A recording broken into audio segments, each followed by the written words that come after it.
नमस्कार साथियों, स्वागत है आपका अपने YouTube channel target study hub पर। आपको जब से अमर उजाला अखबार का एक प्रेडिक्शन बताया गया कि यूपी पीईटी का जो कट ऑफ है ये ऑन एन एवरेज 70 से 75 जाएगा, लेकिन आपको वहां पर थोड़ी सी ध्यान देने की आवश्यकता थी। उस वक्त जो है मैंने ये देखा कि काफ़ी लोग हमारे चैनल पर कमेंट करने लगे, जिनके पास जो है फ़ोन कांटेक्ट है वो जो है फ़ोन कांटेक्ट पर जो है बातचीत करने का प्रयास करने लगे। हम 2-3 दिन के बाद में जो है इस पर वीडियो बनाना हमारा जो है मकसद नहीं था, लेकिन जो है दो चीज़ें मिल गई। पहली चीज़ तो सबसे बड़ा कन्फ्यूजन, चाहे कोई भी व्यक्ति आपको ये बात बताने के लिए बिल्कुल जो है कन्फर्म कोई है ही नहीं।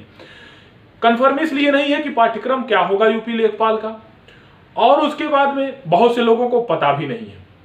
देखिए, जो चीजों को जिया होता है, जो चीजों को के बारे में अच्छे से जानता है, वही आप तक जो है सही बातें जो है पहुंचा सकता है। बात यह है कि राजस्व लेखपाल की भर्ती पहली बार यूपी SSSC के द्वारा होने जा रही है। आप चैनल पर बने रहिएगा, नए हो तो जरूर सब्सक्राइब कर लीजिएगा, क्योंकि मैं आपको एकदम पाठ्यक्रम वाइज जीएस का जितना भी पार्ट हो सकेगा यूपी लेखपाल के लिए और यूपीएसआई के लिए और सभी परीक्षाओं के लिए मैं वीडियो लेक्चर लाऊंगा। उसके बाद में जो है प्रैक्टिस सेशन तो साथ में मैं कराता ही रहूंगा। चलिए, मैं बात करता हूं कि यूपी SSSC को लेखपाल का जो एग्जाम कराने का अनुभव है, वो एक एग्जाम वो कराई है अभी तक, चकबंदी लेखपाल का। अगर लेखपाल नाम की चिड़िया का उसके पास अनुभव है तो चकबंदी लेखपाल का। बात क्या है कि चकबंदी लेखपाल और राजस्व लेखपाल में भिन्नता क्या है। चकबंदी लेखपाल में ये मान के चलिए कि एक हदबंदी जानने की आवश्यकता होती है। जब चकों का जो है निस्तारण होता है कि कौन सा चक किसके नाम है, ये सारी चीजें हैं, और एक चक से हट करके जो है एक नंबर कहीं दूसरे भूभाग से उठ करके दूसरे स्थान पर जाता है, तो चकबंदी डिपार्टमेंट का काम आता है वहां पर। और असिस्टेंट चकबंदी ऑफिसर और चकबंदी ऑफिसर जो होते हैं, एसीओ सीओ, ये सब जो है उसके जो है अधिकारी होते हैं, और उनका जो डिपार्टमेंट होता है बिल्कुल अलग होता है। लेकिन राजस्व का डिपार्टमेंट तहसील के द्वारा चलता है, और इनके जो है बॉस जो सुप्रीम होते हैं, तहसील का जो मुखिया होता है, एसडीएम होता है, ये सब उनके भीतर होते हैं। तो बात यहां पर आती है कि राजस्व लेखपाल पहले उसका मुख्यालय जिला होता था, जिलेवार होता था। पहली बार यूपी SSSC करा रहा है, तो पाठ्यक्रम क्या होगा। बहुत से लोग बता रहे हैं इसमें रीजनिंग होगा, तो मैं आपको बता दूं कि रीजनिंग का पार्ट आप जो है अभी बिल्कुल ना माने कि रीजनिंग हो सकता है। क्यों नहीं? देखो, आता है तो रीजनिंग जो है बहुत दिन नहीं लगेंगे आपको समझने में, 2, 4, 6, 10 घंटे मोर देन सफिशियंट है रीजनिंग को जो है मांझने में।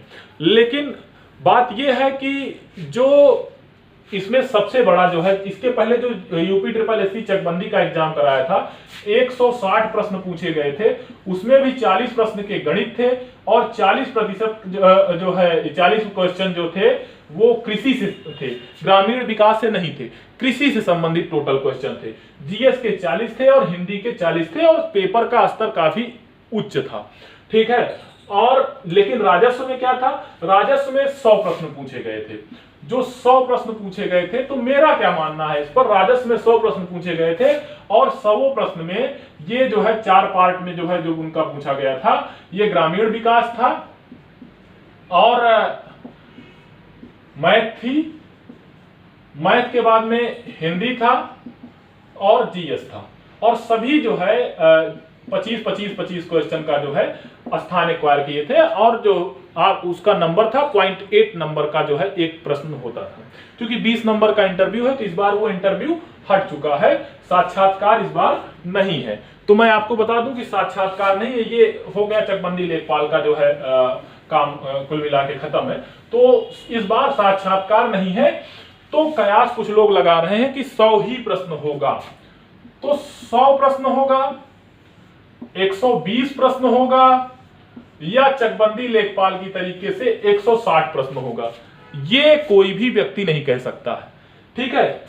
100 प्रश्न हो सकता है, क्योंकि 100 प्रश्न होगा तो टाइमिंग जो है उनको बढ़ाना नहीं पड़ेगा, 1.5 घंटे होगा, और 2 शिफ्टों में एग्जाम जो है कुल मिला के संपन्न हो जाएगा।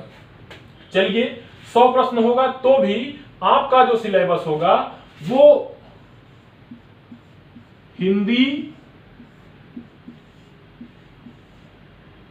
गणित, मैथ होगा और आपकी जो है जीएस होगी।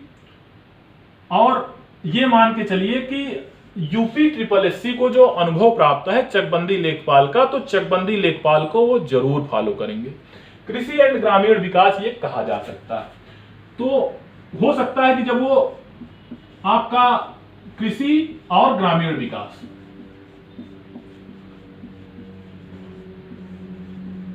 ये चीजें शामिल कर सकते हैं, वो एक नया शब्द जोड़ सकते हैं, नई शब्दावली आपके सामने आ सकती है, कृषि और ग्रामीण विकास।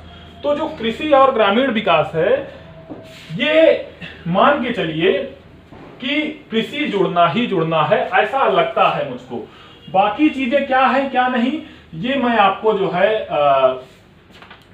सिलेबस में इतना ही मान के चलिए कि रीजनिंग का पोर्शन नहीं होगा, सिर्फ और सिर्फ अरिथमेटिक आप लगाइए, जो ये मान के चलिए कि आपके जो है सिलेबस में आना है। एक दिन विस्तृत सिलेबस का जो है हम जिक्र कर देंगे आप लोगों के सामने, लेकिन अभी विस्तृत सिलेबस का जिक्र करना मेरे ख्याल से मुनासिब नहीं है, मुनासिब नहीं होना चाहिए करने के लिए, क्योंकि क्या हो क्या ना हो, लेकिन इतना जान लीजिए कि मैथ, हिंदी, ग्रामीण विकास और कृषि, और उसके बाद में आपका जीएस, यही चीजें होने वाली हैं। ठीक है, आप सिर्फ और सिर्फ 4 चीजों पर ध्यान फोकस करें। क्वेश्चन की संख्या, क्योंकि इस बार टीसीएस नहीं करा रहा है, स्वयं जो है यूपी ट्रिपल एससी कराएगा, तो ये मान के चलिए कि क्वेश्चन का संख्या अभी आप 100 मान के चले और 25-25-25 क्वेश्चन होंगे।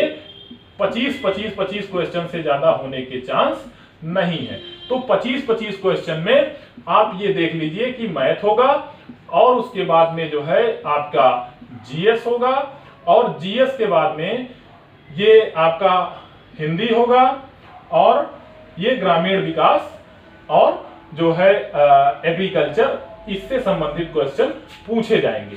ये 25-25-25 क्वेश्चन मानिए। अगर 25 क्वेश्चन से ज्यादा संख्या बढ़ती है तो टाइमिंग भी बढ़ सकता है, लेकिन 100 क्वेश्चन ही रखेंगे जहां तक मुझे अनुमान है।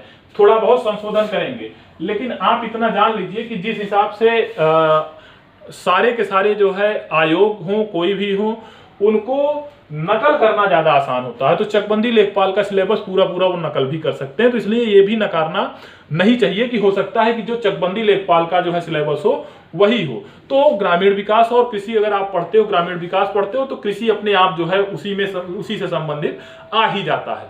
तो ये आप जो है यही आपका सिलेबस होगा, मैथ होगा, जीएस होगा, हिंदी होगा और ग्रामीण विकास एंड एग्रीकल्चर जरूर जुड़ सकता है। मैं एक शब्द नया जोड़ रहा हूं, अभी तक किसी ने ये बात नहीं बताई, लेकिन एग्रीकल्चर जरूर हो सकता है।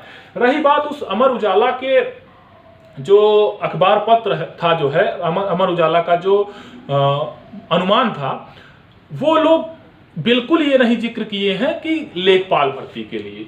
तो मैं आपको बता दूं कि अगर आपके लेखपाल में पीईटी में अगर आप जनरल कैटेगरी से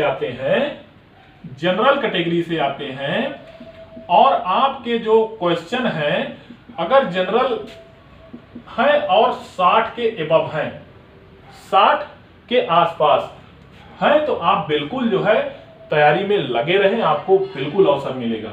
और ईडब्ल्यूएस 2 क्वेश्चन आप कम कर सकते हैं, प्लस माइनस इसमें भी 2 हो सकता है। एससी और एसटी 55 तक एकदम सिक्योर हैं। और महिलाओं की जो बात है, अगर अलग से जो है मेरिट बनती ही है तो उनको भी जो है थोड़ा सा वेटेज मिलेगा, 1 या 2 क्वेश्चन का, इससे ज्यादा नहीं। तो ये सारी चीजें हैं। अगर आप इस कैटेगरी में आ रहे हैं तो इस मैथ का, जीएस का, हिंदी का, ग्रामीण विकास और आपके जो है जो चीजें हैं एग्रीकल्चर से संबंधित, आप उन सारे प्रश्नों को ध्यान में रखिए।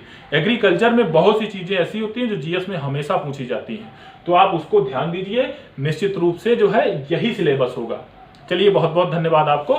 जैसा भी होगा हम अगली वीडियो में आपसे मिलते हैं। बहुत बहुत धन्यवाद।